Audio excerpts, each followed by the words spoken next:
Ngizothanda ukuthi-ke ngubingelele ngiphinde-ke futhi ngikwamukele khona la ku-Big Space. Sengiphinde ngabuya-ke fune indaba-ke ey'thinta ezedisk yakhona la eMzansi. Before nje ngihlale kodabeni ngicela-ke mbukeli ungakhohlwa ukuthi-ke ulike and usubscribe.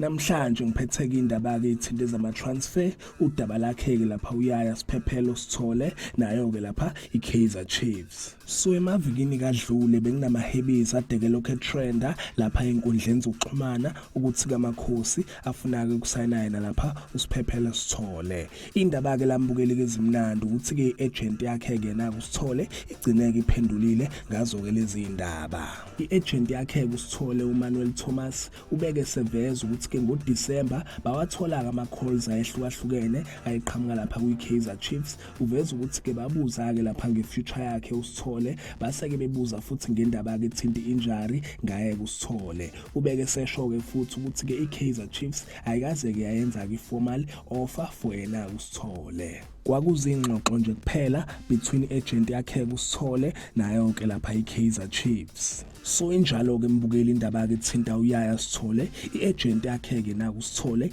iphinde yaveza-ke la ukuthi-ke uSithole ukuyiloni-ke njengamanje kuyiqembu-ke lapha ePortugal elidlala lapha kwi-Premier League iGil Vicente. Ubeke seveza ukuthi-ke iloni yakhe izo-expire ngawo-ke lapha uJune wawo ku-2025 and ubeke sechaza ukuthi-ke okwamanje akukacaci ukuthi-ke ma-expire-ke iloni yakhe ngabe-ke iqembu lakhe ithondela yakhona-ke lapha ePortugal ngabe kuzobuyela kuyona na. Utheke izinto ayikacaci kwamanje kodwa-ke i-contract yakhe naku uSithole nalo-ke lapha iqembu lakhe iCD ithondela izo-expire ngawo-ke lapha unyaka 2026 ngoJune. Yizo-ke lezi-ke mbukeli indaba ade ngikuphathele zona. Ngicela ukuthi ungakhohlwa ukuthi-ke ulike and usubscribe. Ake ngithi-ke danke ngiyazi bongela.